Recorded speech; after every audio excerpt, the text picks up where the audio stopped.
Alors Delphine, on va revenir avec vous bien sûr sur cette industrie des fonds de gestion qui bouge beaucoup, je le disais en introduction, sachant qu'on assiste finalement à une transformation aujourd'hui de cette industrie, à la fois sous l'effet de la pression sur les marges bien sûr et de l'évolution technologique. Alors dites-nous où est-ce qu'on en est?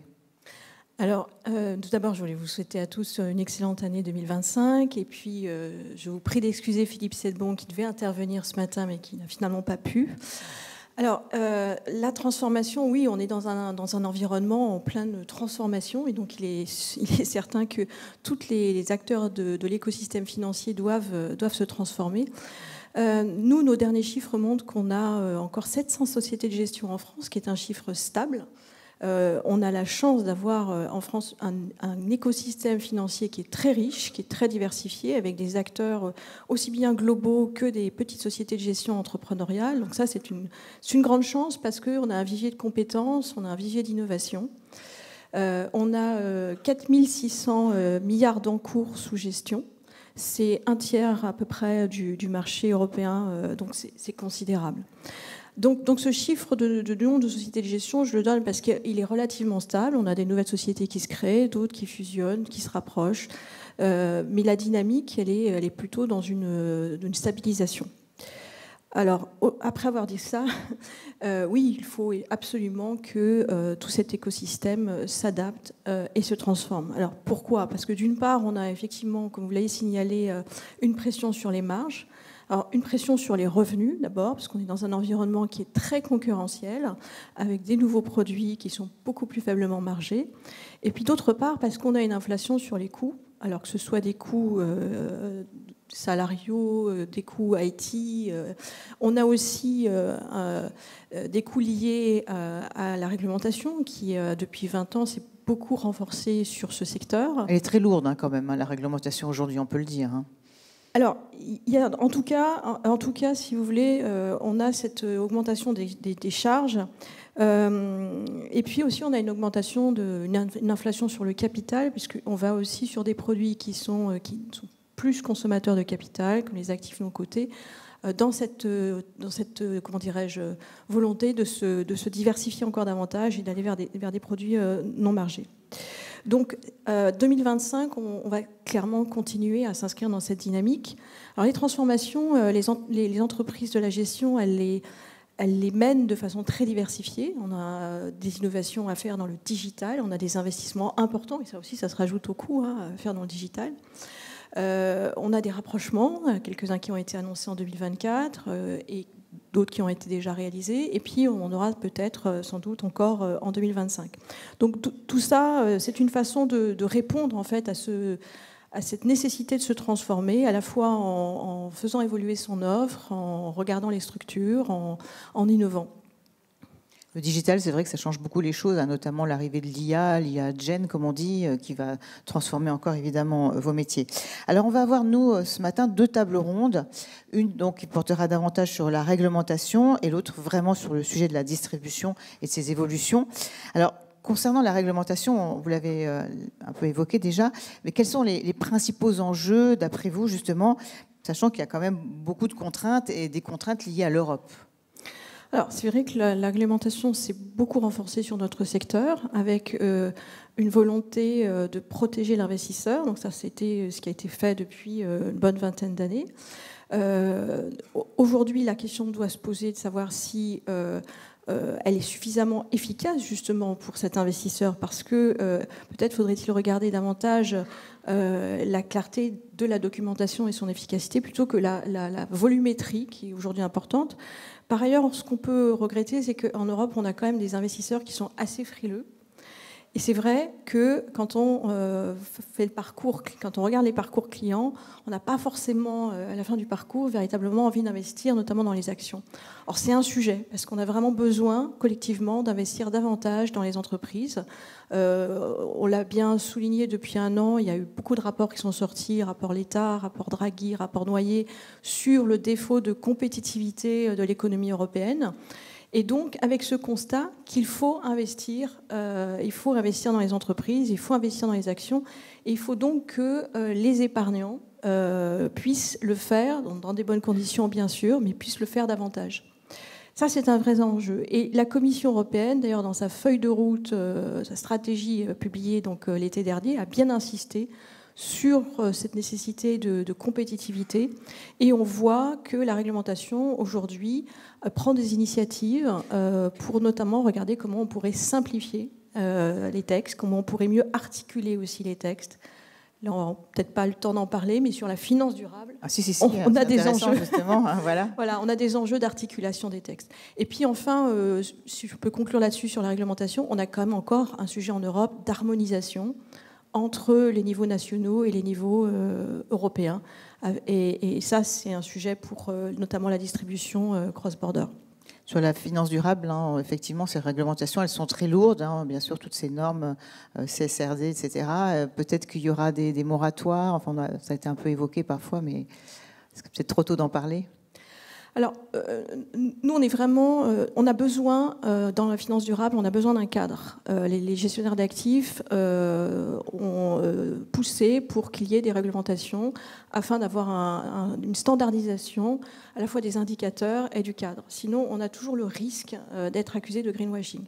Le sujet, c'est qu'on a peut-être commencé un peu à mettre la charrue avant les bœufs. On a commencé par le reporting et les obligations avec SFDR, et puis CSRD est arrivé après. Or, pour les investisseurs, ce qu'il faut, c'est des données. C'est d'accéder à des données fiables, auditables, harmonisées, qui nous permettent derrière de faire les bons choix d'investissement. Donc, on est pour une meilleure articulation entre CSRD et SFDR. On est aussi pour que dans la CSRD, on conserve des indicateurs, les données indispensables pour qu'on puisse faire, nous, les investissements. Donc, allègement peut-être, mais en tout cas, il faut quand même qu'on puisse avoir des données, parce que sans ces données, on ne pourra pas investir et on ne pourra pas financer les entreprises qui s'engagent dans la transition. Alors la deuxième table ronde donc à laquelle on va assister tout à l'heure, c'est bien sûr une table ronde sur la distribution, je le disais. Distribution, là aussi, il y a beaucoup de nouveaux enjeux. Quels sont les principaux d'après vous ? Alors, j'en ai déjà parlé et donc je vais revenir un petit peu là-dessus. Mais oui, on a d'abord un sujet de documentation réglementaire. Il faut qu'on s'attache à avoir une documentation qui soit plus claire et qui puisse être davantage accessible pour les investisseurs. L'abondance ne veut pas dire la clarté. Enfin, dans la distribution, on a vraiment un sujet d'investissement dans la technologie, la digitalisation. On a un essor des plateformes en ligne, ça permet une distribution plus large, on fait des produits. On a l'intelligence artificielle qui ouvre aussi un nouveau champ d'opportunités, mais on a quand même des défis en matière de cybersécurité, de protection des données et aussi d'accessibilité de toutes ces offres à tous les segments de clientèle. On a encore quand même, et notamment en France, d'un sujet de clients qui ne sont pas forcément très technophiles. Je pense qu'il y a à peu près 8 millions de personnes qui sont ce qu'on appelle on a 4 millions concernés par l'illettrisme et 8 millions en situation d'électronisme. Donc ça, c'est quand même un sujet à prendre en considération. Enfin, on a des nouvelles demandes des investisseurs. Donc ça, la distribution, elle doit aussi en tenir compte. On a des investisseurs donc, qui demandent des informations plus claires, plus compréhensibles. On a aussi des besoins qui sont liés à la retraite et à la dépendance. Et donc, ça pousse pour des produits d'épargne de plus long terme. On a des jeunes investisseurs qui s'intéressent davantage en fait, à des solutions digitales. Parfois un peu risquées d'ailleurs.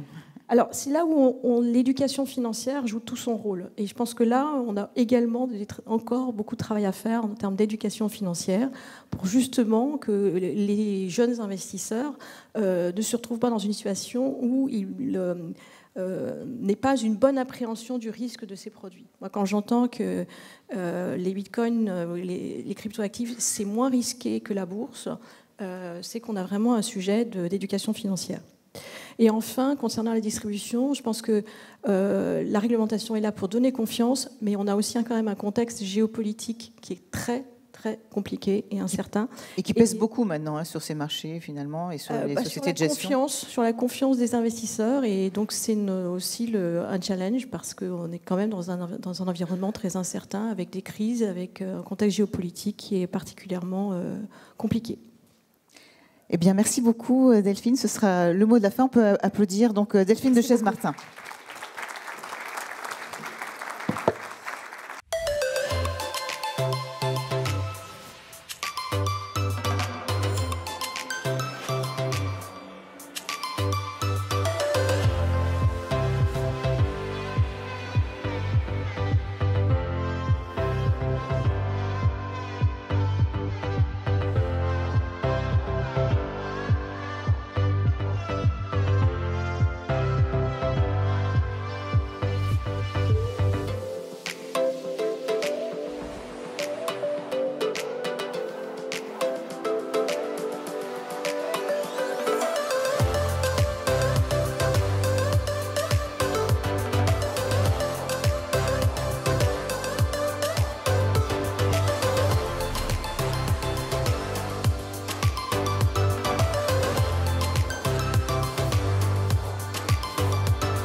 Welcome to Paris.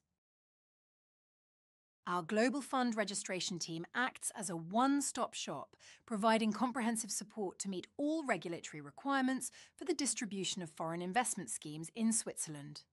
With our broad range of services, we help our clients navigate the complexities of fund registration and ensure seamless market access. With us, you can also expand your knowledge about the Financial Services Act. Our online courses are now available 24/7. With GFR at 1741 Group, we prioritise your needs, act independently in your interest, offer attractive representation fees, cover FINMA fees for agent changes, and provide expert support to ensure your distribution team is FINSA compliant. You can contact our team for dedicated support and expert guidance.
Premium